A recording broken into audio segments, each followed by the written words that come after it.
Dans ce nouvel épisode de PVF TV, nous allons voir 3 points qui devraient vous permettre de pouvoir progresser dans votre activité d'indépendant ou de commercial. La première chose que nous allons voir, c'est la méthode PASS.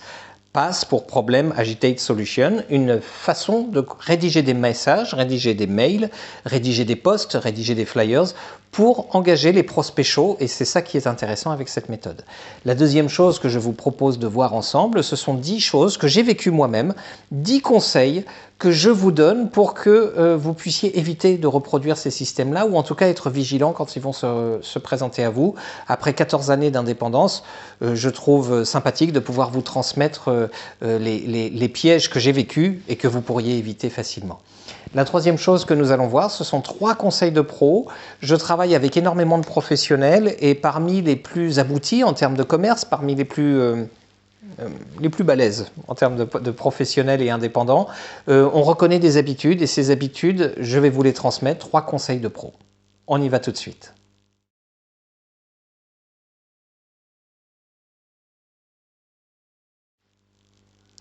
Je vous le disais dans cette introduction, la méthode PASS est un acronyme. L'acronyme qui permet de retourner le couteau dans la plaie, tout simplement. C'est une façon de le dire. En fait, c'est une façon de communiquer qui va faire ressortir les problèmes vécus par votre prospect et va faire venir à vous ceux qui vivent ce problème de façon vraiment douloureuse et ont besoin d'une solution assez rapidement. Voyons dans le détail comment cela se passe. Le principe de fonctionnement de la méthode PASS est l'acronyme suivant, Problem, Agitate, Solution. Grâce à la mise en place de ce squelette de communication, vous allez pouvoir engendrer quelque chose d'assez sympathique, c'est-à-dire faire en sorte que vous allez créer une connexion avec les prospects chauds. Et si votre message est bien rédigé, normalement, il devrait vous appeler. On voit tout de suite dans le détail comment ça se produit. Dans le détail, l'acronyme PASS commence par une description de problème. En tant que professionnel qui vend une solution, vous connaissez le problème que résout votre solution. Et donc, en connaissant ce problème, eh bien, vous savez exactement projeter votre cible dans ce qu'elle vit au quotidien. Pour être très clair, un problème est dur, douloureux, urgent et reconnu. Si vous avez un problème avec une dent qui vous fait mal, vous savez que c'est douloureux. L'urgence, c'est de rencontrer un médecin dentiste pour qu'il vous l'arrache et vous savez très bien qu'il faut y passer. Eh bien, ça peut être valable pour de l'assurance vie, ça peut être valable pour une voiture, ça peut être valable pour des tas de solutions, et notamment celles que vous vendez. Donc, décrire le problème et décrire le contexte engendré par ce problème. La deuxième chose que vous devriez mettre en place dans la solution PASS, c'est vous connaissez le problème, vous identifiez ce problème et vous savez décrire le problème. Eh bien, la deuxième phase, le deuxième paragraphe, la deuxième communication que vous envoyez, c'est que vous insistez sur les problèmes et les conséquences du problème. Et donc, l'objectif est de rendre la situation de plus en plus urgente, de façon à ce que votre prospect se dise « Oui, je lis le message, oui, je connais bien ce problème-là. » D'accord, ok. Ah oui, et là c'est urgent parce que je suis dans cette situation-là où je vais y être très bientôt et donc il faut vraiment que je résolve ce problème. Enfin, la troisième partie de ce message, c'est la solution. Vous avez identifié le problème, vous avez indiqué que c'était très douloureux, qu'il y avait de fortes conséquences à vivre ce problème-là, et bien vous indiquez que vous avez une solution. Et cette solution, vous la présentez avec un CTA, un call to action, c'est-à-dire avec un numéro de téléphone, un clic sur un formulaire de contact, peu importe. Mais en tout cas, vous avez décrit un problème, vous avez insisté sur les conséquences de ce problème et vous avez dit que vous avez une solution qui vous a sorti un petit peu de la panade. Et donc, pour bénéficier de cette solution, il suffit de vous appeler pour en parler. Afin d'entrer dans le pure player du jour, je vous propose 2 choses. La première, à la fin de cette vidéo, c'est de rédiger un problème qui est lié à votre solution. Quel est le problème dur que résout votre solution vendue? La deuxième chose, c'est de rédiger un message sur la problématique PASS, Problem, Agitate, Solution, au regard de votre solution et d'aller porter ce message et de voir les résultats. Au fur et à mesure où vous utiliserez ces solutions, vous verrez que la plupart des gens réagissent et que les gens qui viennent à vous sont des gens qui sont des prospects chauds, c'est-à-dire des gens qui sont vraiment en recherche de cette solution. À vous de jouer. Dans les épisodes de PVF TV, j'ai l'habitude de vous présenter des solutions, des méthodes pour avancer, une espèce de micro-formation. Aujourd'hui, ce serait plutôt une micro-mise en garde. En fait, j'ai identifié une dizaine de choses que j'avais subies lors de mon activité d'indépendant et que je suis peut-être en phase de reproduire si je n'y prête attention. Et je voulais vous en faire profiter de façon à ce que vous puissiez éviter de reproduire ces mêmes erreurs. La première des choses, alors pour les gens qui connaissent ce jeu Burnout, ce sont des voitures qui se rentrent dedans et vous gagnez si vous avez créé le maxi accident et le méga carton, et donc plus vous faites un carton important, plus vous avez de points. Le Burnout, c'est aussi un réel problème médical qui se traduit par de la tachycardie, parfois un AVC, parfois un décès. Et donc le burn-out, une dépression, et donc le burn-out, c'est quelque chose que vous ne devriez pas prendre à la légère. Si vous commencez à vous énerver après votre entourage, si votre métier, votre activité vous prend la tête, si vous n'avez pas plaisir à aller travailler, si vous commencez à avoir des petits battements dans la cage thoracique, à ce moment-là, vous devriez vous inquiéter et peut-être vous demander si vous êtes en burn-out. Ça m'est arrivé en 2008, très exactement, et c'est à ce moment-là que mon médecin m'a dit « vous êtes en burn-out, je vous arrête ». Et c'est là que ça a déclenché toute ma réflexion afin de devenir indépendant et de lâcher l'entreprise dans laquelle j'étais parce que j'étais en souffrance. Votre corps est important et vous devriez y prêter une attention toute particulière. Faites du sport pour éviter le burn-out. La deuxième erreur que vous devriez surtout éviter, c'est lorsque vous vous lancez dans l'indépendance, c'est de vous dire « ça ira ». Ça, c'est le coup de la roulette russe et que ça va aller. Lorsque je me suis relancé pour la première fois en tant qu'indépendant, je me suis lancé dans l'immobilier. La première année, j'ai réalisé 95 000 € de chiffre d'affaires d'agence en tant qu'agent immobilier. C'était un joli score. Surtout à l'époque, on était en 2010, et je me suis lancé, ça a réussi commercialement parlant. Mais lorsque je me suis lancé, je suis devenu indépendant avec un expert comptable, entreprise individuelle. Résultat, j'étais soumis à une imposition qui était lourde, à des frais d'expertise comptable qui alourdissaient mes charges et qui n'apportaient rien puisque pendant les 6 premiers mois, je n'ai pas produit de chiffre d'affaires. Ce n'est que dans les 6 derniers mois que j'ai produit les 95 000 € parce que ces chiffres d'affaires-là étaient issus d'un travail de prospection, d'un travail en amont d'un agent immobilier. Donc, le conseil, c'est anticiper la problématique et lorsque vous voulez vous lancer dans une activité, posez-vous les questions avec du « et si, et si, et si » de façon à anticiper les problèmes et à ne pas vous retrouver dans une situation qui était la mienne où j'ai soulevé 95 000 € de chiffre d'affaires, mais pour ma pomme, il ne m'est resté effectivement que 17 000 € sur ce chiffre d'affaires-là. Donc je préfère vous l'éviter. Pendant ces 4 années de règne incontesté, Donald Trump nous a fait des sorties assez intéressantes. La plus flagrante était celle où il préconisait aux gens pendant le Covid de boire de la javel. Là, quand même, on était sur quelque chose d'assez intéressant. Et en termes de management, en termes de clients, en termes de relations avec les autres, je vais vous donner un petit truc. Si la personne en face de vous commence sa phrase par « il faut », vous avez affaire à un Donald Trump. C'est quelqu'un qui parle à la 3e personne du singulier et qui donc ne s'implique pas dans ce qu'il faut faire. Donc si vous entendez quelqu'un dire « il faut », dites-vous que cette personne n'est pas du tout dans une recherche de solutions communes et c'est qu'elle est en train de vous déléguer le paquet, la patate chaude. Donc, il faut est un critère d'incompétence et un critère de manque d'implication dans la solution. Parmi les pièges qui se présentent aux indépendants, il existe quelque chose qu'on appelle le syndrome de l'objet brillant.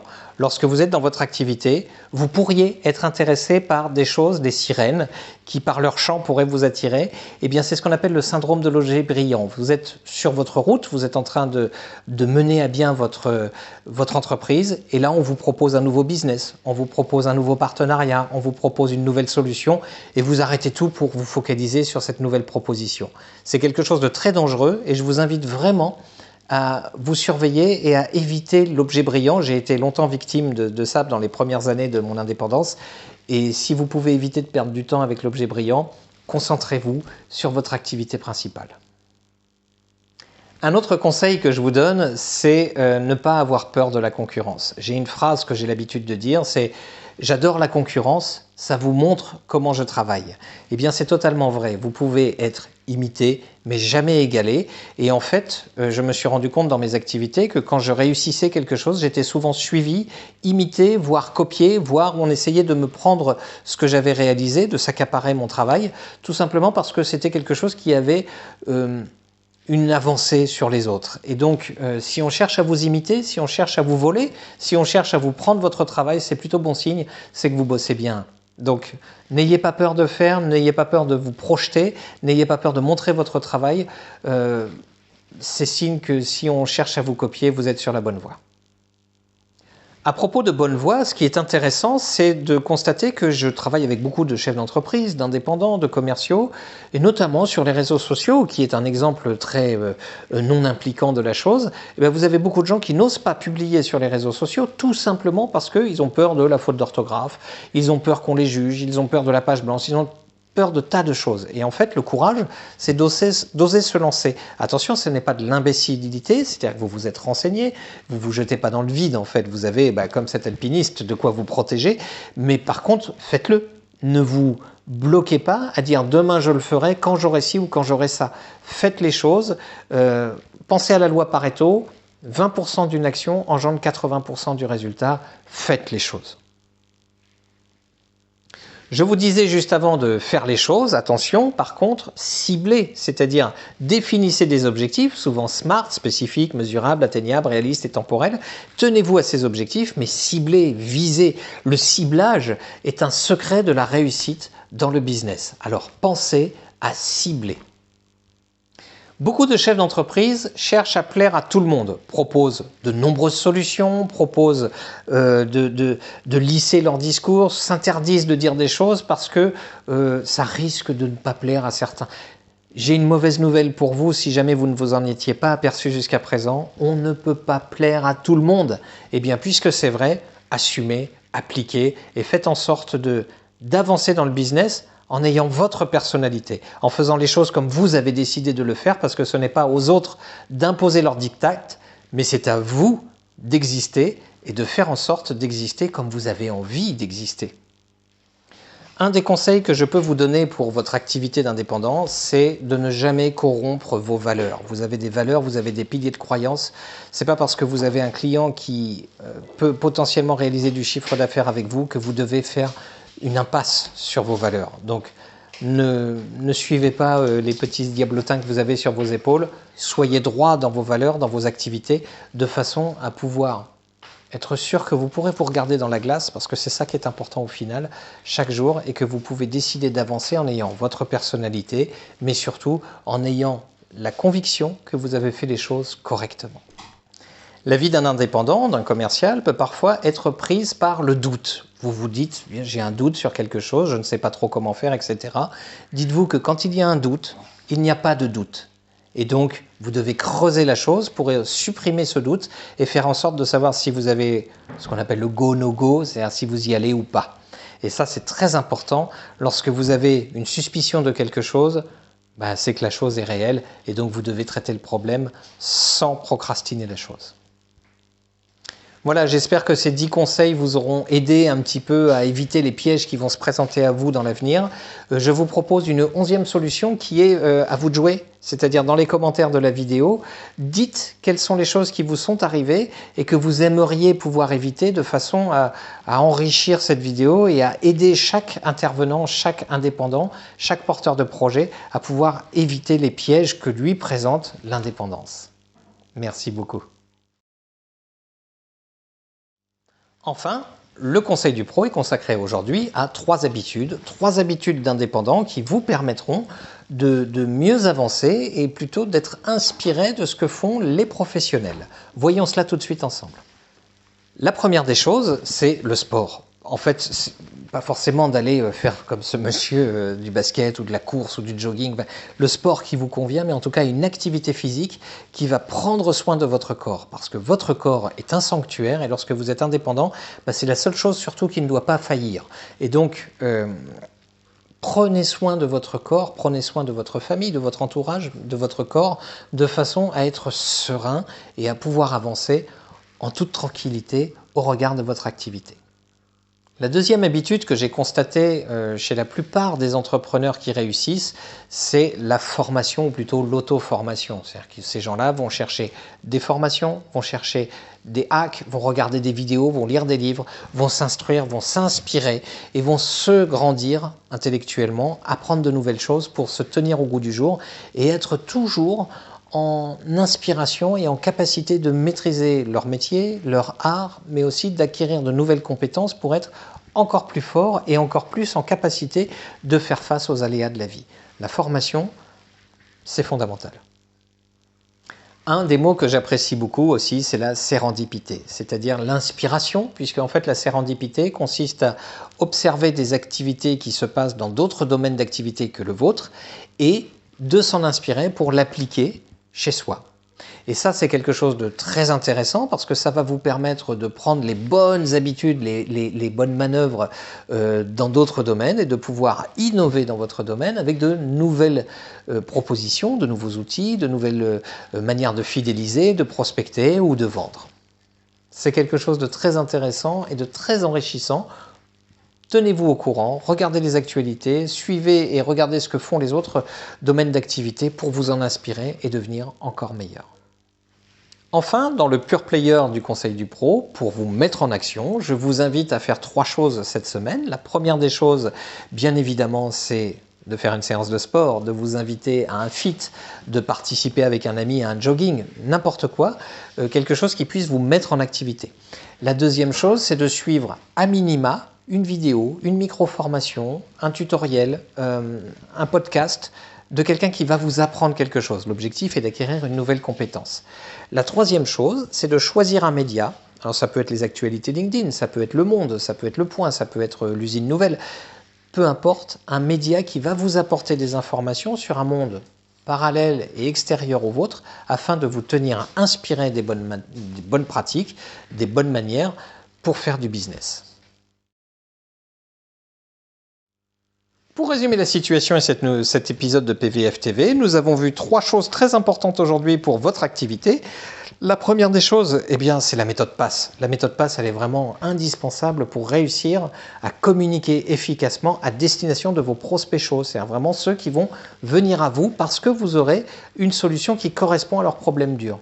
La deuxième chose, c'est 10 conseils. 10 conseils pour vous éviter des pièges que vous pourriez vous tendre vous-même ou subir de la part des autres.